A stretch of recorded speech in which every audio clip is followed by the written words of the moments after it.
And thank you for staying with Daybreak. You're just in time for that conversation that we were talking about. There's a lot on our desk, as you can see. We're talking about so many things. There's the newspaper review, and then there's the issue of jobs and the places where there are opportunities and what more needs to be done for the youth to grab all those opportunities. But before we get into that, let's first be good hosts. Introduce our guests, first of all.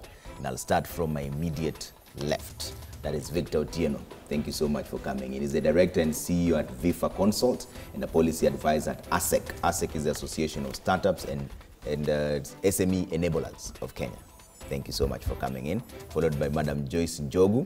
You've been here before, Head of Consulting at the Kenya Association of Manufacturers. Asante sana for making time. And then we have Tony Watima, who's an economist. Asante sana for coming in. And Robert Owuor, Senior HR Practitioner. Thank you so much for making time this morning. So we'd like to bring your attention to the front page of the Standard. Yeah. That's right. And of course, as always, you can weigh in on this discussion. 22422 is our SMS line. The hashtag is Daybreak as always. Text us in, tweet us, let us know what your thoughts are at Wahiga Moora, at Trevor Mbija, at Citizen TV Kenya as well. And the front page of the Standard is really the story that we want to start with.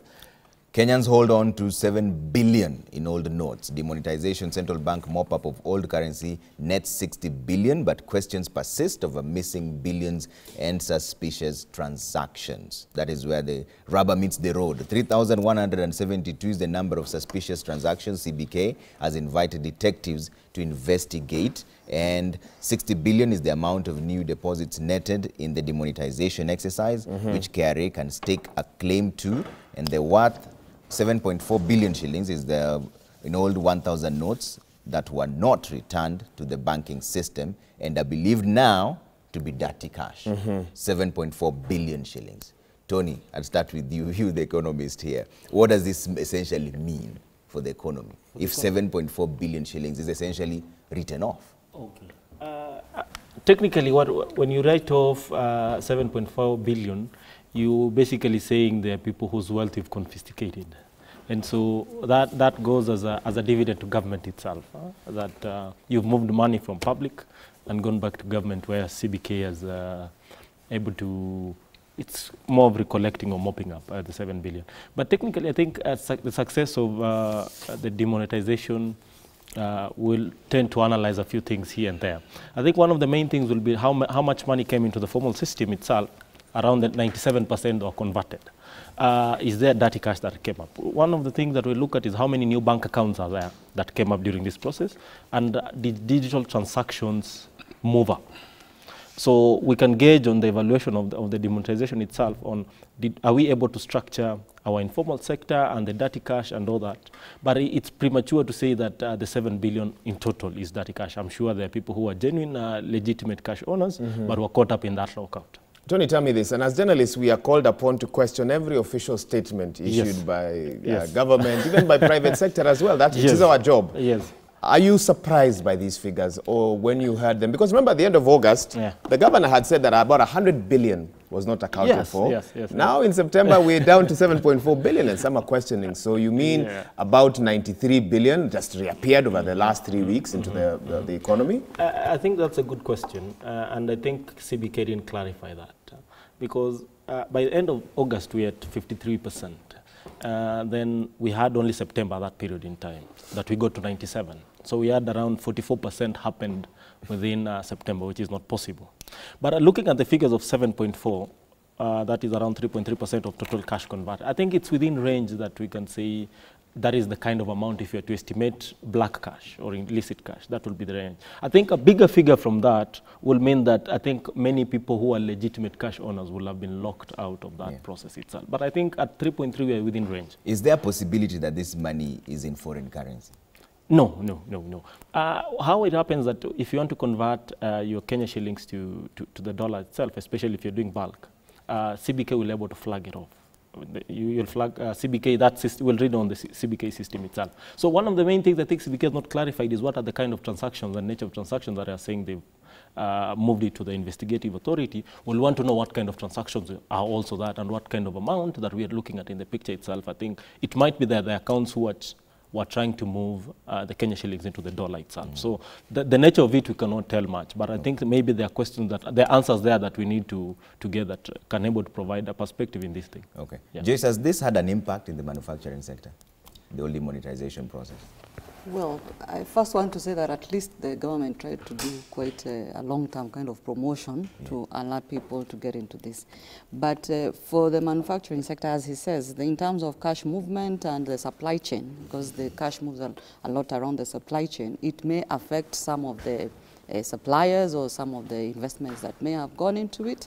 Another challenge that may be here is that people may have been forced to invest in things faster than they had planned, probably. And we heard of people buying Mercedes-Benz's cash. Yeah, and you know, there are people who have always believed in having some cash that they can, you know, various ways of keeping cash just for risk, to take care of their risks. But for the time being, I think, as he says, it's too early to begin to tell how people have been affected, and we could wait for a month or two to begin to hear the real stories from the manufacturers. From the manufacturers. Yes, okay, so time will tell. Yes. Victor, tell me this. One of the aims, according to the Central Bank, of this initiative was to get money that had been tied up somewhere or locked up somewhere back into the economy.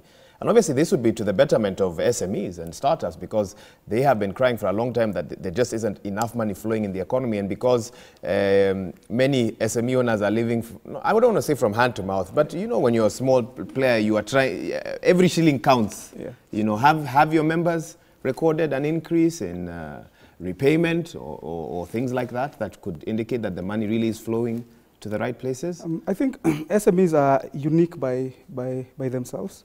According to studies that we've done, is for the last 3-4 years, SMEs have been financing themselves through family friends, through savings, and through chamas. So probably they have not been major players in the formal financial, system in terms of banking. So a lot happens, but SMEs usually are sitting on the fence. So I doubt if the demonetization has really affected SMEs to a certain degree or significantly. Yeah, although I think based on the 3 objectives that the Central Bank had of tracking illicit financial flows, trying to bring in more financial inclusion of the informal sector, and probably the last one is transition the economy to a cashless economy. I think those are the 3 things that I would want to maybe, as the governor is doing his post-evaluation, report or conference, probably he can be able to articulate, and probably we can be able to see if he was able to achieve the 3 objectives. Yeah. Robert, what are your thoughts on this? Did it achieve what it was meant to achieve?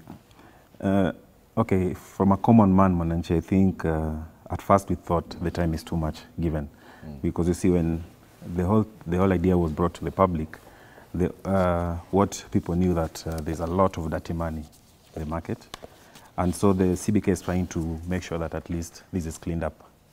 So at first we thought there's too much time given, but now with the results, again, it's a bit shocking. So I think we'll just have to wait and see what eventually it will end up to.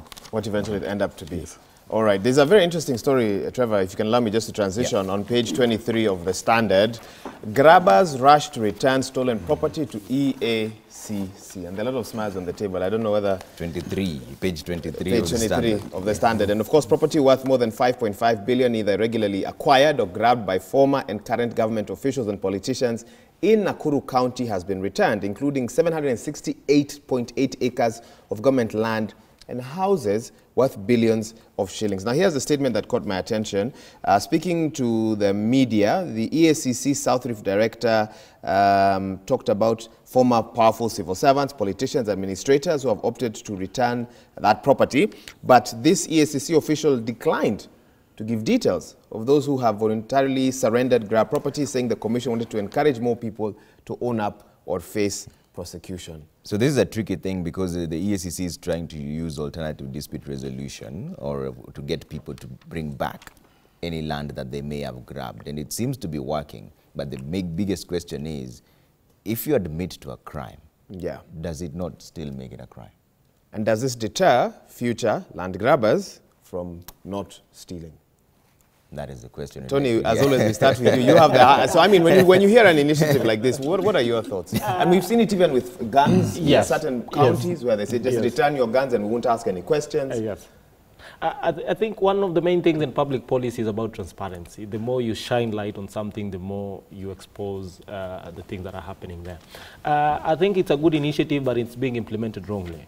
To say that you cannot disclose this kind of the details of that transaction, I think it doesn't give a good picture that you're trying to seriously to fight corruption itself, and this, in this case, it's grabbing of public property. So I think EACC will need to look at that in the whole sense itself, that you're able to provide a transparent system that people can audit. You know, it's not an issue about EACC itself. It's about building public confidence and trust in the process that we are doing. You need to make it a transparent process that people can be engaged, because someone might relinquish 100 acres and remain with 30 acres. How is people identify that? You know, public can help in such conversations and such information that you can able to align things in a right way in terms of public policy. How would you have, what would you have recommended, you know, should be done? I think it's a good thing that we're giving somebody an amnesty, that you can come forward and relinquish your property.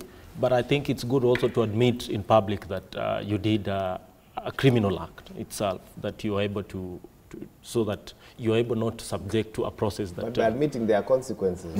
Yeah, but even there, but it's a criminal act in itself that we are trying to move away solving it in a better way. So I think if you're moving away from the criminal system, just the criminal justice system, then you need to provide a transparent process that we say, this is the thing that you've admitted, you've grabbed this property and you return it back. Yeah. And that's when you're not subjected to that criminal and judicial process. Robert, what do you think? And this one can even tie into the HR policy. I mean, if you make a mistake and there's a crime that has happened, should you just go scot-free just by admitting to it? I think, you know, the corruption thing has been like a disease, I can say, to our country. Yeah. And if you see this policy of trying to hide it, it's not helping. I think it's high time we face it. We just say, you return it, like my colleague has said, how sure are we that you've returned half of what you've stolen? Yeah. And how sure are we that whatever you've returned is not going to another person's private pocket? So I think transparency is important. We just have to declare it, let the people who've returned the properties be known, and let it also be known how much they've returned. I think that has to be done. That has to be done. Yeah. Yeah. Okay, let me bring in Joyce and just get your thoughts on this. And when you look at the names mentioned, okay, there are no names, titles of those who are mentioned. We have former powerful civil servants, we have politicians, we have administrators, and you know, sometimes we've seen a sort of an administration that is almost hesitant to go for those with that political clout, because, I mean, in a political world, who knows, you might need them for the next election and so on and so forth. How can one navigate a situation like this? Because we know that it's public knowledge, a lot of land has been grabbed in this country. There are reports that have been done about it as well. Is this the best way to go about it? Is this one way to get the land back without ruffling feathers? But does it deter future land grabbers as well from not stealing? If I know I'll have enough political clout, I know I'll give it back one day after I've done what I needed to do with it. What do you think? I think first I want to acknowledge times have changed. We've realized that corruption, as he says, which was a disease, is now facing hard times. There are many policies coming up that are going to catch up with people even who are highly politically connected. We know politics has played also a big role, especially in the way we manage the governance system of elections and all that, and the way we rally the general public, and the fact that you want to get back your money or your investment in campaigns. All those things have affected the way the politicians have been trying to enrich themselves or refund themselves money. So land grabbing has been one of the big issues, and not just with those who are politically correct, but also with the normal Kenyans. There has been a lot of especially where there was idle land or where there's no clarity of what that land is for, and people feeling the scarcity of land, urbanization coming through. So a lot of things have affected the way people view usefulness of land, and that has brought up this land grabbing. But when we look at the various dispute resolution mechanisms that are coming up, the alternative one has really picked up and now it's recognized in the law, and most people see it as a clear way of describing or trying to solve disputes. if it's handled in a procedure that is well understood, and there's clarity of the land that we are discussing in terms of how it was grabbed, the history, because you'll find that this land has a lot of history. The person who's probably returning it is not even the original grabber. And some of them have been buying land without knowing it's grabbed. It has happened even to ordinary Kenyans, that you've been caught up in a land that you think you've bought, but it was grabbed a while back by those who had access to that particular land. So if we start having clear structures of how to identify, first of all, land that belongs to specific people, whether it's government land or public or private land, have procedures that are well defined on how we can return this land, and of course there are consequences. They may be lightened because of your voluntarily declaring that you have this land, and you can look at ways of paying back for this grabbing, but letting people go scot-free is a kind of impunity, because it will encourage impunity. People will know that actually I can one day just put in a politician who can pass this kind of policy and I return the land. But we've seen most recently, most politicians have been caught up. Yeah, and it's hard now to call a friend who can help you or bail you out. So I think the society is progressing well, and we need to appreciate the little efforts, but insist on clear policies and procedures. Okay. Thanks. Victor, one of the biggest issues has always been evidence when it goes to a court of law. Do you think this is the right way to go? I think my own reflections are Kenya's moral fiber is almost in tatters. To reach a point where you're not as optimistic as Joyce was. I think what we need to do is, at least to some degree, call a spade a spade. If Wahiga was to steal a chicken today, you'll be in cell by Monday. There is no negotiation. Causing quite some laughter in the gallery where the director sits. And you can see there is lack of equity, there is lack of justice. For petty offenders, they will not get this opportunity. The law would hammer them immediately. But as you go up through the social ladder, you find that it's trying to ease them. And I think that gives a wrong signal not only to us but to our children. Because my son sitting there can know that actually, if I need to steal, I need to steal big. Yeah, so I will not go for stealing chicken. One of the ways to punish the corrupt is to name them. Yes. Because it affects their circles. You cannot go to church or to a mosque and sit in front when you know these things have happened, you lose your friends, etc. Those who are returning this property will not face that. Does that concern you? That's exactly my point. Stealing or corruption is an economic crime. It doesn't matter the degree. Yeah, and there is no way you can hide it. You can punish someone by just mentioning them, as you rightly put it. The moment you mention Victor stealing, you've completely wrecked my life. There are places that I would not even show my face. So on the flip side, if you don't mention, then you basically encourage me to steal even much larger amounts, so that it can act as an insurance policy of sorts. So I think it's wrong. For me personally, I think it's basically very wrong to approach it in that. Okay, and I'm sure our viewers will have some thoughts on this. Please let us know. 22422 is the SMS line. Hashtag is Daybreak. We can read the feedback a bit later on the same. Yeah, but for now we need to take a break. When we come back, we'll talk about the issue of jobs, where there are opportunities and where we stand as a country. More than 6 companies have announced layoffs. There's a possibility that there will be more. What is going on is what we'll try to speak about. Where the opportunities is the next question. How do you deal with this, and how do you navigate the retrenchment season? That in just a bit. 224 is the number we like. 22422. Yes. All right, and you can also tweet at Citizen TV Kenya, at Trevor Mbija, at Wega Moura, hashtag Daybreak. See you in just a bit.